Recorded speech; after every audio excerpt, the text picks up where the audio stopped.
Run It Studios is the home of the Run Radio podcast and runradio.net, a podcast and station about the relentless, resilient, and innovative types, inspiring strides in life, business, and beyond. Welcome back to the Run Radio podcast. My name's Trenna Wilcox, and Run Radio is all about talking with relentlessly resilient, innovative types. And today we have one of those, my guest, Michael Millword with the Fit for My Age podcast. Welcome. Hello there, Trenna. Nice of you to invite me onto your show. Thank you very much. Of course. Thank you for having me on your show as well. We got connected through matchmaker.fm, and that's where podcasters and guests can connect. And fortunately, our paths have crossed. But I want to know why you decided, why Fit for My Age? Why Fit for My Age? What a question. I should have a really clever answer to that. But I think I'd rather go with honest rather than clever. So the honest answer is that you reach a point in life where you sort of realize very slowly that you perhaps aren't quite as capable of doing all the things that you might want to be able to do. And you then realize that, well, actually, if I look to the future, I might not be able to do all the things I want to do. And then you start to think about, why is that? Why is it that I can't do the things that I used to do when I was younger? And you then start going to the doctor and they say, well, of course it's your age, and you're thinking like, well, no, it's not, because up here, I'm feeling sort of like 22-ish. From the neck down, that ain't the case. Yeah. From the neck down, that just isn't happening.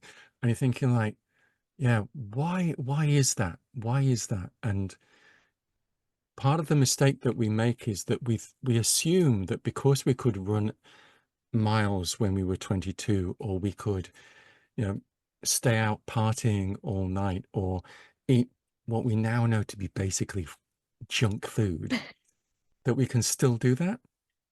And nobody had really ever told me what fit for my age was. What should you be able to do when you're 40? What should you be able to do when you're 50? And then I sort of thought, okay, let's have a look at this. But in parallel, there was another thing happening, which was a friend of mine asked me to review a book that they'd written. And I'm an HR professional. I work for an HR consultancy called Abacida. It means to put into logical order, deal with the rudiments of a subject.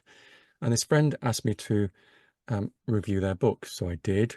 And I couldn't find the book on that big website that, Right.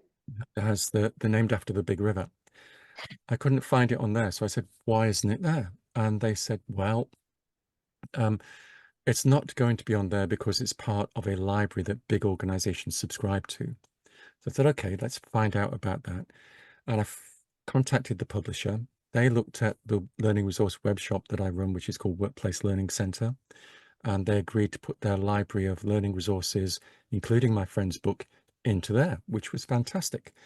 And then one of the questions that they asked me was like, Michael, have you ever read any audiobooks? To which my response was, no, I've never read any, but I have listened to a few. And they said, no, that's not what we meant. What we meant was, have you ever read any so that other people can listen to them? And I said, no. And well, we think you've got the right type of voice, so why don't you give it a go? So I did. And that was very successful. And then a technology company who produce podcasting technology, which is the type that I use, Zencaster, contacted me and said, will you join our creator community and publish with us? And I said, I can't. I'm already publishing with this other company. And they said, well, publish something else. So as an HR consultant, I spoke to clients and they told me that our issues are, change management, health and well-being, and work-life balance. And I thought, health and well-being, I could produce a podcast all about health and well-being, and that became Fit for My Age. And it was essentially me thinking, what don't I know that I should know that would make it easier for me to be fit for my age? So it then became, well, I don't know about what really I should be eating. I don't know which decisions I made when I was 22 are now coming back to haunt me and making it difficult for me to be fit for my age. I don't understand all sorts of different illnesses, what the symptoms are. I don't understand much, very, to be honest with you. And I've started to talk to people at the gym and friends and neighbors, and they were saying, we don't know either. We have no idea. And I thought, I'm going to answer those questions. I'm going to work out what it is that I need to know in order to be fit for my age. And I need to know what it was that I could have done differently, which would have made it easier to be fit for my age. And lo and behold, a podcast was born and doing really well. Thank you very Excellent. much. Well, That's a bit of a long-winded story. I'm glad that you tapped into that resource, because there are a lot of people that don't realize the impact of the choices they make daily, or even when they're in their 20s, when they feel invincible, can take a toll later on. So what was the number one thing, or what few things even stood out to you that you've learned? There was sugar was one of the big issues that we had with sugar. Was what sugar does to your body, where we can find sugar in our food, how to look at a meal and decide what order to eat the things on your plate. Hmm. Was like, right, one of the big dishes that we have here in the UK is our Sunday roast. All the family get together, we have a big piece of meat and all sorts of vegetables, and we feast on a Sunday after church, all this sort of stuff. And one of the things that, one of the big parts of that meal is roast beef and Yorkshire pudding. And my thing is always that I leave until the end the roast potatoes and the Yorkshire pudding. It's just like just my thing, I thought. Yeah. But actually, the way in which you eat that meal is that you eat your brightly colored vegetables first. Right? Oh, I shouldn't be telling you this. It's on my podcast. You should listen to Fit for My Age, and then you'll find out more. I will tell you a few more things about it. But you eat your brightly colored vegetables first, and you finish off with the potatoes and the Yorkshire pudding, because the brightly colored vegetables sort of start the digestion process and make it easier for your body to digest everything else. And the last thing that you eat are the starches. So that's the potatoes. And those are then, because your body has been kick-started Mhm. into eating, right, then, and digesting, right, Yeah, it's easier for your body then to digest those starches, right? that's And that interesting. was sort of like, oh, right, now that's interesting. I thought it's a simple, straightforward piece of information, but that is interesting. But to learn about the order of the other things on the plate, I'm going to put a plug in for Fit for My Age. You'll be able to Sure. listen to that, and you'll be able to sort of get the whole story, because all Yeah. that temptation, you're tempted now. Another one which was very, very interesting is about testosterone and Mhm. the impact that testosterone has on men. Obviously, men and women both have testosterone in our bodies. Men obviously have more of it. And the impact that an incorrect level of testosterone has on a man's body, and the contribution that that makes to um, premature death in men. It is a contributing factor to every single premature cause of death in men. And that was a real eye opener. And you start to think, like, yeah, we've got to learn how to understand all the different parts of how our bodies work, how what we put in can obviously impact how our body performs in any situation. And yet, I think around the world there is a culture of, especially amongst young men, of, well, how many beers did you down? How much beer can you drink? Or everybody else has drunk 10. Why can't you? And you're going like, it's not right for me. It's not right for my body. alcohol becomes a competitive consumption in some situations. And I think we need to find ways to reposition alcohol within the lifestyles of young men and women all over the world. You know, and that's something that we've got planned to cover in Fit for My Age over 2020, the rest of 2024 and 2025. We don't understand alcohol. We don't understand fat well enough. We don't understand how different types of foods mix together in our bodies to create different types of reactions and impact how our body operates. Why do you think that is? Why do you think that we don't know enough about our very own bodies? Well, part of it, of course, is because, I said, because they're an awful lot, but part of it is that we don't talk about our bodies. There are parts of our bodies that are very embarrassing. You know, men don't know how their body is going to change as they age. They don't know about the impact of their prostate on their health and how, prostate cancer is a big killer of men, and yet it's very easily treated. And yet people are too embarrassed to discuss it, too embarrassed to go to a doctor, too embarrassed to have the test. And yet that simple, straightforward test, saves your life, right? It saves your life. If you catch that cancer early enough, it can be cured, right? Absolutely. It is so important. Very often we are just too embarrassed. Excuse me. We are too embarrassed to discuss our health at all. We're too embarrassed to discuss how our bodies are changing.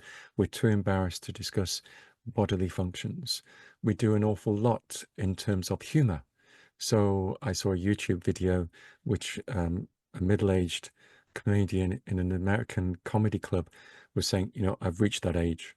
And I said, I'm thinking, what age? But the joke, is carrying on. He said, I've reached that age where sometimes, the best way to avoid an accident is to sit down to pee. And I thought, I haven't really, that's an interesting thought. Mm. And then his next joke was, men reach an age where they never really want to pass a public toilet. They never want to waste an erection, and they never want to trust a fart. And sorry for your language, you should put a warning in, but that was the joke. And I thought, that's one of the things that men don't know. Yeah. It's like the impact of their prostate on those sorts of things Yeah. is just not known. And yet we do need to understand not just our bodies more and how our bodies function more, but how that functionality changes as we age. And I could say the same. I've been reading more and more, and thankfully it's in the headlines and I'm seeing videos, but women in menopause, they don't want to talk about it. They don't even know about it. They go to their doctors and many are shut down with their doctors. They're fine, they get bold enough to say it when a patient is coming to a doctor. You've got to think of the mental hoops they've jumped through to bring up this embarrassing conversation that shouldn't be embarrassing, but I was just it going to is, say, shouldn't be and embarrassing it at shouldn't all. be. And we should have the support of our healthcare providers to Hmm. educate us when we haven't been. Yes, and it also has to be said, I'll speak as an HR professional, Yeah. we also need the support of our employers in those Yeah. situations. This idea that, if we are expected to stay longer in work, we don't retire as early. We have to accept that employing older people will create needs which need to be addressed. So, yeah, people as they get older will need to use the lavatory more often. They need to go to the restrooms more often, right? That's a simple fact of life. It just needs to be incorporated into the rules, the regulations, the management approaches that allow people to do that. It shouldn't be a subject of embarrassment. It shouldn't be something where people have to feel as if they have to ask permission to be old or to be Right. older. It's Right. just, we have to understand, everybody, how our bodies age and how we need to adapt in order to be fit for our age. Before you started this, were you always an active person? Oh, no. No, really? Okay, tell me your process on that. Why you weren't active and Oh, I think the number of people that I have met as a result of doing Fit for My Age who have had one of those life-changing experiences. And for me, it was being in my car, waiting at a junction for the traffic to clear and pull out. It was actually a roundabout, but you don't have those in North America, so you won't know we what I'm do talking have about. roundabouts. Thank you very much. You do? I have We never seen one on any do. of my We have trips, but several here in Springfield, Missouri. We have at least, I think, five. oh well, yeah, five is a good number. Yeah. You know what I'm talking about there. You're Yeah. waiting at the junction and you're focused on the traffic that's coming round. So you're waiting for your spot to actually join that and go round, all this sort of stuff. So one day I'm in a queue of traffic waiting for that. And all of a sudden there is this bang. My car is hit from behind. And it's like, whoa, what happened there? And everybody sort of got out the car. The police arrived. They were passing. Then they helped us sort everything out and all this sort of stuff. And then the following day, I'm in the doctors and recounting what has happened and describing just how ill I felt as a result. Oh, And then one of the things that came out of my mouth was that, you know, if I managed to keep the car in a straight line, but if I had veered off to the left a little bit, because we drive on the left here, so I would have gone off the road and down an embankment and onto a railway line. And who knows what might have happened then. And it was just, it didn't happen. It didn't happen. But your mind starts to think, oh, what could have happened? What could have happened? And then you think to yourself, well, actually, life isn't forever. You know, it could be taken from you at any point. Who knows what is going to happen in the next 15 minutes?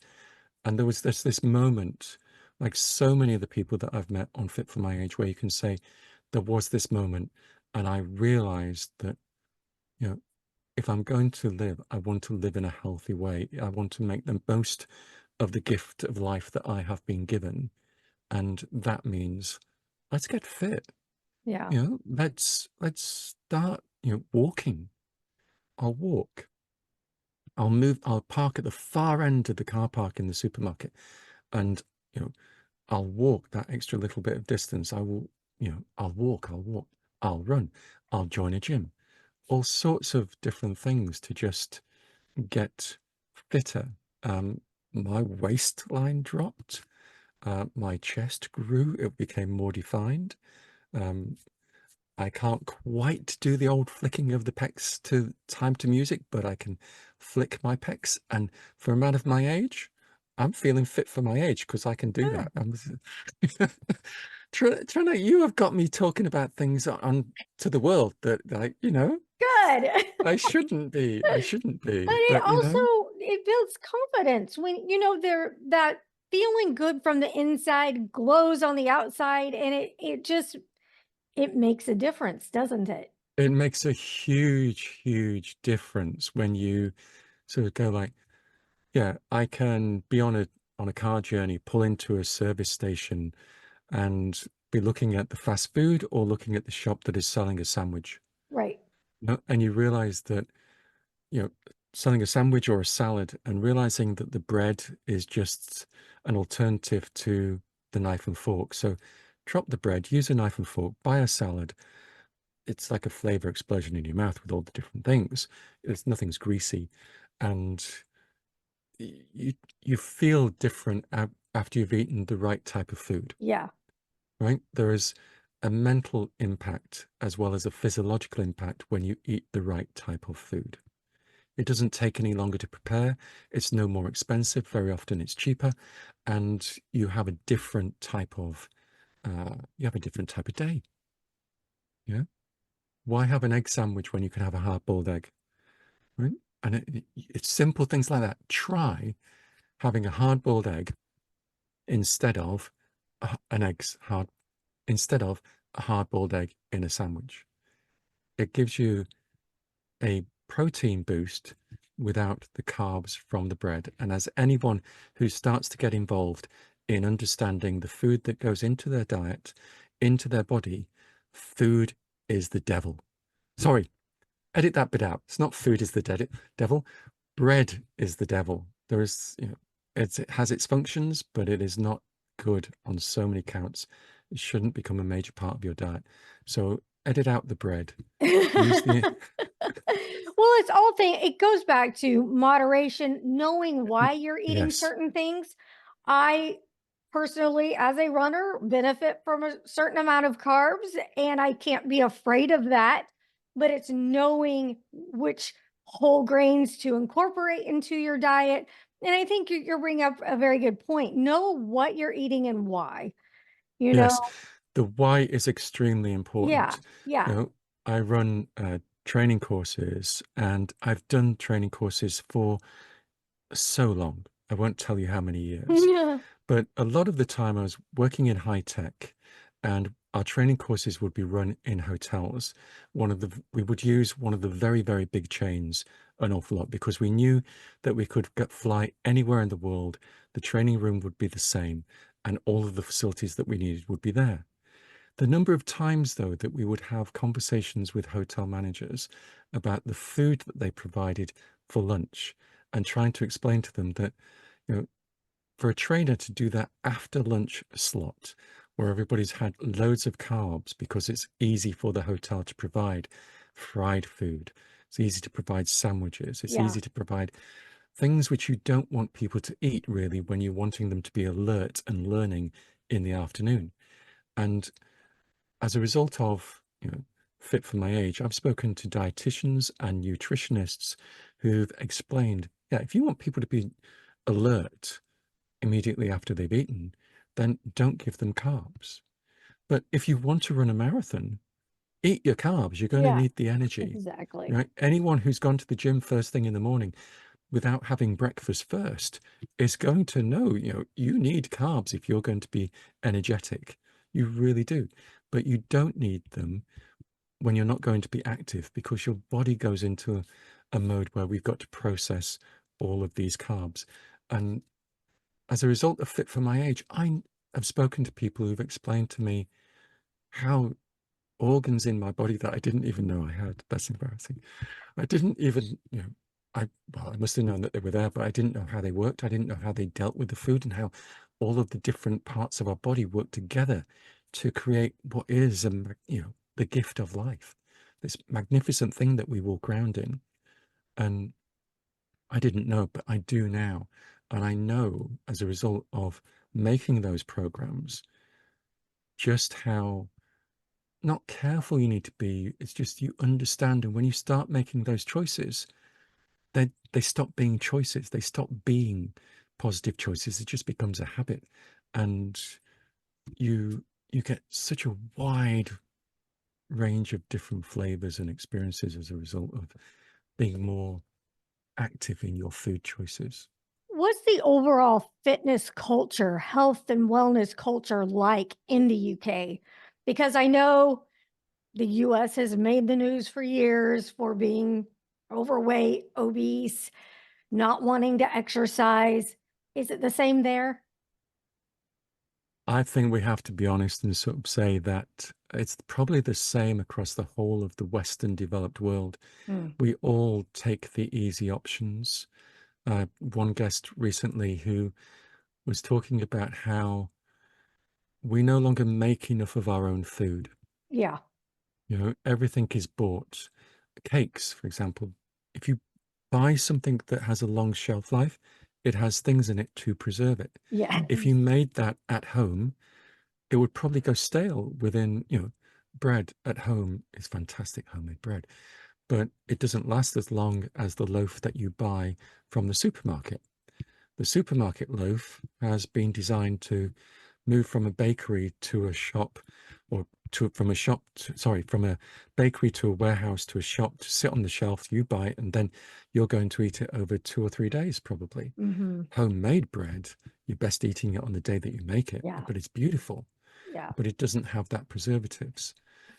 If you grow some of your own vegetables, grow some of your own herbs, we have got so used to purchasing before we consume rather than growing before we consume. Yeah. So we're starting to see more people get involved in that. But I think, the reality is that um, across the world, you have people assuming that it's okay to eat whatever they want, regardless. And there will be a health service, there's who will pick up the pieces. And we are learning in the UK that, we cannot rely upon uh, health services to be there for everything because the demand is just so huge. Yeah. We have to take responsibility for our own health, and the best way to preserve a good health service is not to use it. So we have to be proactive about our own health to make sure that we don't need to use health services, doctors, dentists, all these sorts of things. And that was like one of the very first episodes of Fit for My Age, somebody saying, not enough people take enough responsibility for their own health. And even if we just take a little bit of responsibility, made some responsible decisions about informed, responsible decisions, we will end up being fitter, being healthier. When we don't have that information, you could say we're making decisions without information, but we owe it to ourselves. We have the responsibility to learn what makes our bodies work, what makes our bodies stop working, and how our bodies can work more effectively. And the knock-on effect of physical health on mental health. We need to make that connection and Right. think what foods are going to put me in a good mood, what moods are going to give me a psychological high, and then there'll be a drop. We don't understand all of that. It's just, and that I think it's better to focus on that than to think, oh, well, there's always going to be the fat person on the beach. There's always going to be the fat person who's wearing clothes which were designed for thin people, but they think they're thin, but they're not. But I'm not going to criticize them for their choices. That's their choice. The best piece of feedback that I ever had from any episode of any of the podcasts that I've been involved in producing was, you didn't tell me what to think, but you made me think. And that's all that we aim to do on Fit for My Age. Is here's the information. If you listen, if it made you think, then my day is better as a result of that.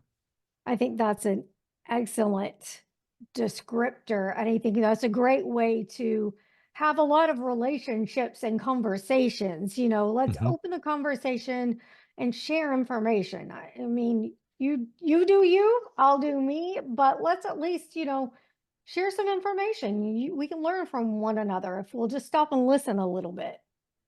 That is such an important point. And one of the things I would say is that parents, grandparents need to share more information about their own health history with the younger generations. Yeah. If you know that in your genetic pool, your gene pool, there is a history of heart disease, of diabetes, of liver disease, if you know that that is one of the things that people in your family that you are a blood relative of have suffered from, maybe even died from as a result, you need to know, you need to make sure that your general practitioner is aware. And then you need to be thinking about, okay, what decisions can I make that will delay the onset of something which exists in my gene pool? Maybe even I can avoid it altogether. Yeah. But we need to know about the history of our families. So that one of those very important conversations that you mentioned people having is that idea that, yeah, I'm a grandparent. My grandparents had this. I need to pass that information on to my children and my grandchildren so that we all know and can make informed health related diet, fitness decisions and enjoy a better quality of life for a longer period of time. Excellent. I agree. I think that goes back a lot to embarrassing things nobody wants to share, so they deal with it and don't tell. And then down the line, someone needs that information. So Yes. definitely we should be sharing more. That's an excellent point. Now, what's the one thing that you've yet to cover on your podcast that you want answers for?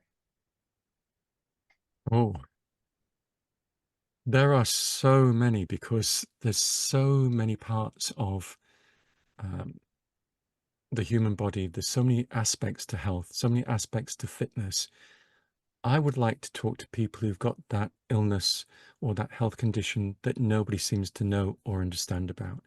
I would like to raise awareness of those issues so that somebody will understand something and that starts the conversation. So, you know, I don't care how vague it is. I don't care how few people have that condition. I think I want to cover that on Fit for My Age. I think part of what is so great is that we learn about how people deal with, how they cope with the restrictions that come with a particular condition. And then with my HR hat on again, I'm thinking if more employers understand that condition, more employers can put in place things that make it easier for people to work. If more colleagues understand conditions, then fewer embarrassing questions are asked and more supportive questions are asked instead. Because it's like, what can I do to help you to contribute to the team that we're all part of? How can I make your life, more, how can I level your life up in terms of everybody else that works here? How can we level the playing field? Because illnesses, conditions are not something to be embarrassed about. They're not something to be endured in silence. The more that we understand, the more that we know, the easier they will all become to live with. So I'm interested in any health condition that no one has heard about or no one's heard being talked about. I want to talk about those health conditions and I want to help raise awareness of them. All right. So maybe that person is listening. How do they get in touch with you? They can visit me on, well, I have an Instagram account. Okay. I have an Instagram account which is called Fit for My Age. There is the Abeceda website, and Abeceda is Alpha Bravo Echo Charlie Echo Delta Echo Romeo.co.uk. You can find me on LinkedIn, but yeah, it'd be nice if people contacted me via Instagram or the Abeceda website as well. That would be great. Thank you. Sounds great. Thank you so much for sharing about what you're learning with other people and helping to normalize some of these questions that come up throughout our lives. Appreciate it very much. Be sure you're following along. You can link over and listen to the Run Radio podcast on any platform you like, YouTube, Apple, Spotify. Connect all at runradio.net. Thanks again, Michael. Pleasure. Thank you.